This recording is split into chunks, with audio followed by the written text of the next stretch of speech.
भक्तजनों, आप सभी को दीपावली पर्व की बहुत बहुत बधाई। जैसा कि आप सबको विदित है कि दीपावली पर्व भारतवर्ष में मनाए जाने वाला सबसे बड़ा त्योहार है। कार्तिक माह की अमावस्या को सभी भारतवासी और पूरे विश्व में जहां जहां भी भारतवासी रहते हैं, इस त्योहार को बड़ी धूमधाम और हर्षोल्लास के साथ मनाते हैं।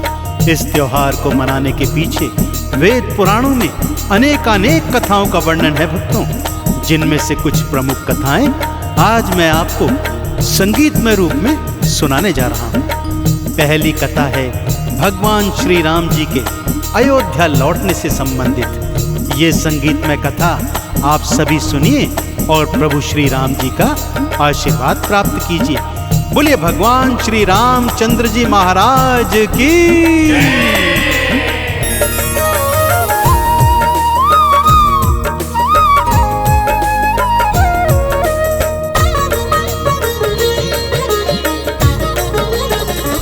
दिवाली खुशियों का त्योहार, दिवाली खुशियों का त्योहार, दिवाली खुशियों का त्योहार, दिवाली खुशियों का त्योहार। हर्ष उमंग उल्लास की भक्तों, हर्ष उमंग उल्लास की भक्तों, छा जाती है बहार, छा जाती है बहार। दिवाली खुशियों का त्योहार, दिवाली खुशियों का त्योहार, दिवाली खुशियों का त्योहार, दिवाली खुशियों का त्योहार।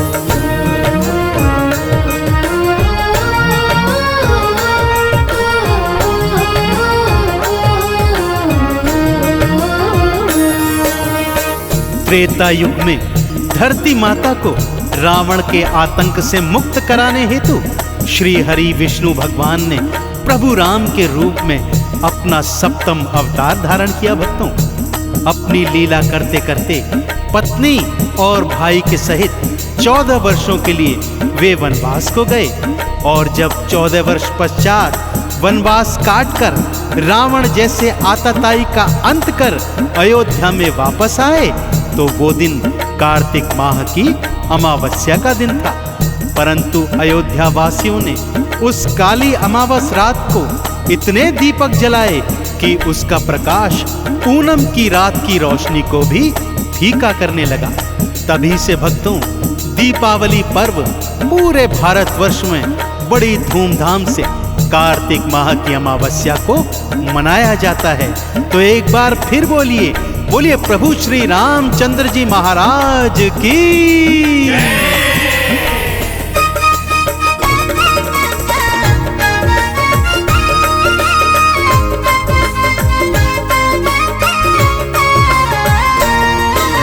14 वर्ष पश्चात राम जी लौट अयोध्या को आए। अयोध्यावासी झूमे गाए, घी के दीपक जलवाए।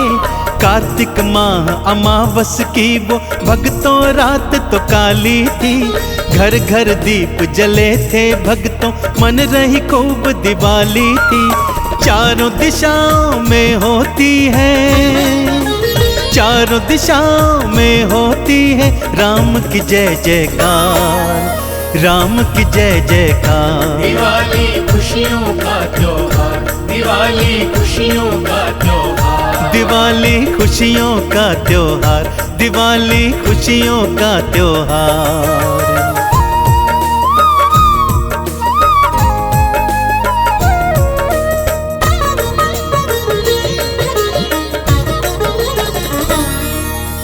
दीपावली के पावन पर्व से जुड़ी दूसरी गाथा माता महालक्ष्मी और भगवान श्री गणेश से संबंधित है। भक्तों, किसी नगर में एक साहूकार अपनी पुत्री के साथ रहा करता था। उसकी पुत्री नित्य प्रति एक पीपल के वृक्ष की जड़ में जल चढ़ाया करती थी। इसी जड़ में माता महालक्ष्मी का डेरा था। माता महालक्ष्मी उस कन्या की अनन्य भक्ति से इतनी प्रसन्न हो गई कि उसको दर्शन दे दिए और उससे अपनी सखी बनने का अनुरोध किया। कन्या ने कहा वो अपने पिता से पूछकर बताएगी। और जब पिता की स्वीकृति मिली तो वो माता महालक्ष्मी की सखी बन गई। अब आगे क्या हुआ, आइए सुनाता हूं।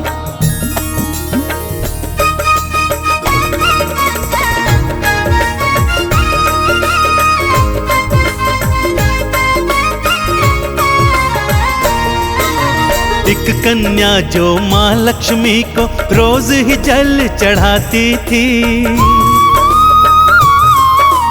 उसकी पावन भक्ति माँ के मन को बहुत ही भाती थी। माँ ने दर्शन देके उसको भक्तों था कृतार्थ किया।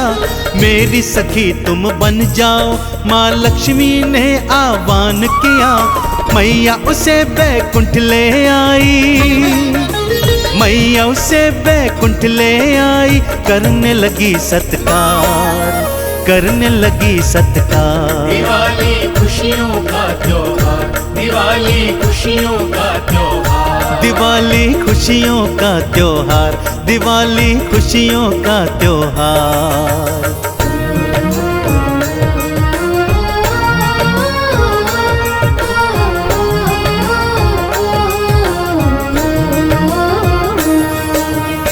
माँ उस कन्या को अपनी सखी बनाकर अपने वैकुंठ लोक में अपने घर ले आई।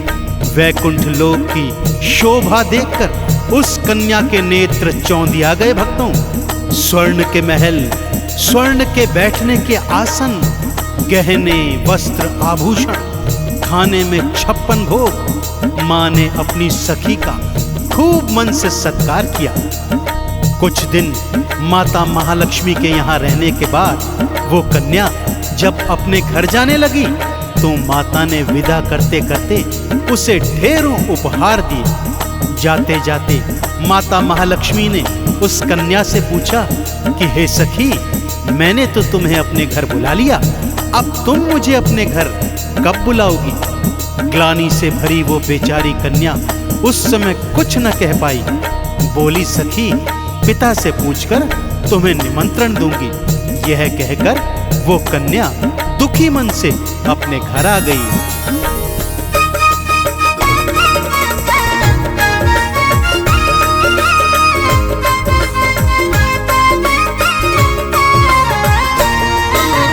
ग्लानि भाव को मन में लेके कन्या घर वापस आई। कैसे माँ को घर पे बुलाऊं, पिता से जाके बतलाई। पिता पुत्री ने घर आंगन को गोबर मिट्टी से लीपा। मैया की फिर चौकी सजाई, चौमुख बाला था दीवा। आओ मैया हम तो करेंगे, आओ मैया हम तो करेंगे आपका सत्कार, आपका सत्कार। दिवाली खुशियों का त्योहार, दिवाली खुशियों का त्योहार, दिवाली खुशियों का त्योहार, दिवाली खुशियों का त्योहार।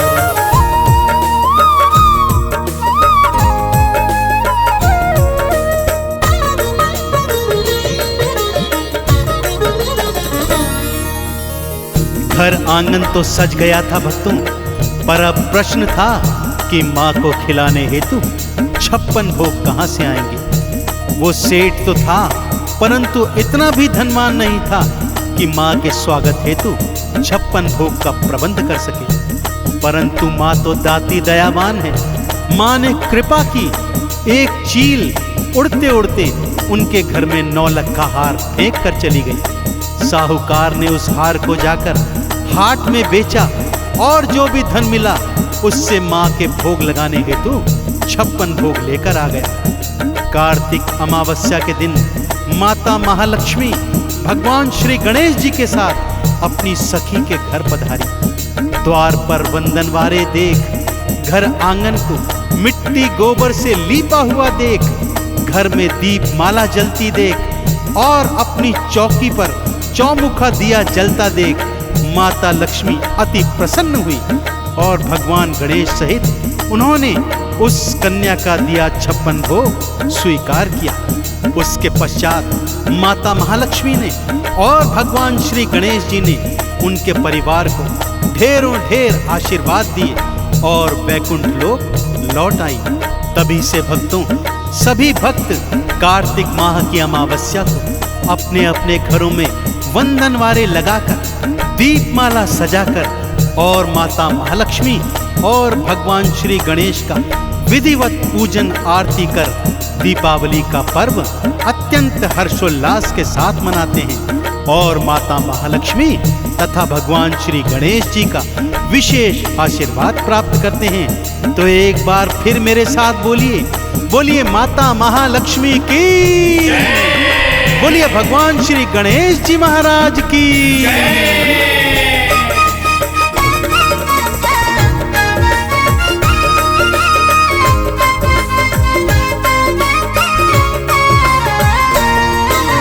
द्वार पे वंदन वारे लाओ, घर घर दीप जलाओ जी। माँ लक्ष्मी और श्री गणेश की चौकी खूब सजाओ जी। अक्षत और नैवेद्य चढ़ाओ, चंदन तिलक लगाओ जी। माँ लक्ष्मी और श्री गणेश की पावन कृपा पाओ जी। दीपावली जीवन में लाती, दीपावली जीवन में लाती भक्तों है बहार, भक्तों है बहार। दिवाली खुशियों का त्योहार, दिवाली खुशियों का त्योहार, दिवाली खुशियों का त्योहार, दिवाली खुशियों का त्योहार।